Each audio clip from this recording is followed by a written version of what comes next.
Le 25 juin 2009, une date qui restera gravée dans l'histoire de la musique pour toujours.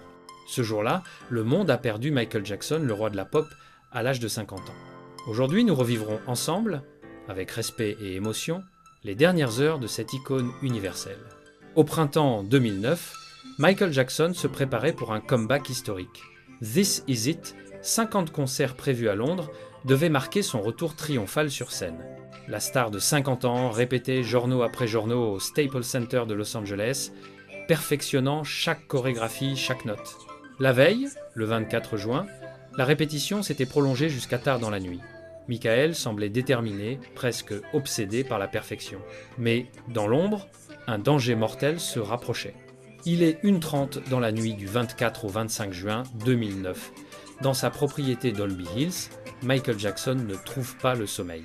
Le docteur Conrad Murray, son médecin personnel, décide de lui administrer 10 mg de Valium, mais même ce puissant tranquillisant ne parvint pas à endormir la star. À 2h du matin, Murray tente une nouvelle approche. 2 mg de lorazépam en intraveineuse.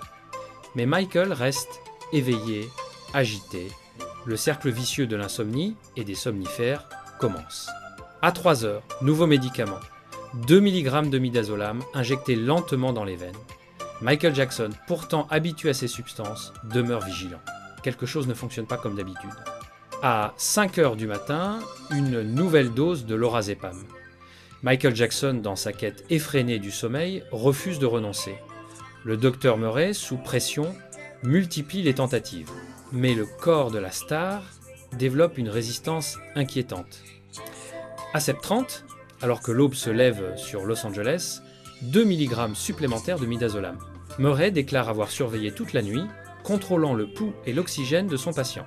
Michael reste éveillé, prisonnier de son insomnie. Il est 10h40 du matin. Michael Jackson, épuisé mais toujours conscient, lance une demande qui scellera son destin. Il demande explicitement du propofol, ce puissant anesthésiant que le docteur Murray lui administrait chaque soir depuis 6 semaines. 25 mg de propofol dilué avec de la lidocaïne pour atténuer la douleur. Cette fois, le médicament va enfin agir. Michael s'endort pour la dernière fois. 10 minutes après l'administration du propofol, le docteur Murray affirme être sorti aux toilettes pas plus de 2 minutes, déclare-t-il ensuite, ces 2 minutes qui changent l'histoire. À son retour, Michael Jackson ne respire plus. Le massage cardiaque commence immédiatement. 2 mg de flumazénil, un antidote, sont administrés en urgence. Murray appelle l'assistant personnel. Urgence, envoyez la sécurité. Prince Michael, le fils aîné, arrive. La sécurité est alertée. Les tentatives de réanimation se poursuivent, mais le temps joue contre eux. À 12h21, Alberto Alvarez, membre du personnel de Michael, compose le 911. Les pompiers de Los Angeles répondent en urgence. Michael est transporté au centre médical de UCLA.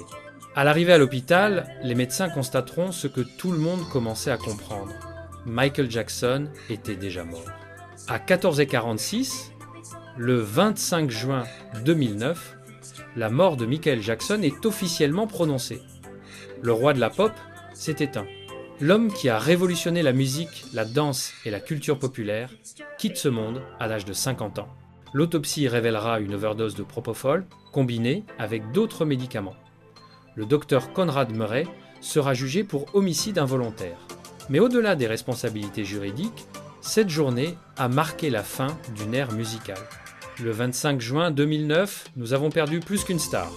Nous avons perdu un artiste révolutionnaire, un phénomène culturel, un homme qui avait su toucher l'âme de millions de personnes à travers le monde. Michael Jackson nous laisse un héritage musical inestimable. Thriller, Beat It, Man in the Mirror, Heal the World, des chefs-d'œuvre qui continuent de marquer les générations. Ce 25 juin 2009, une lumière s'est éteinte.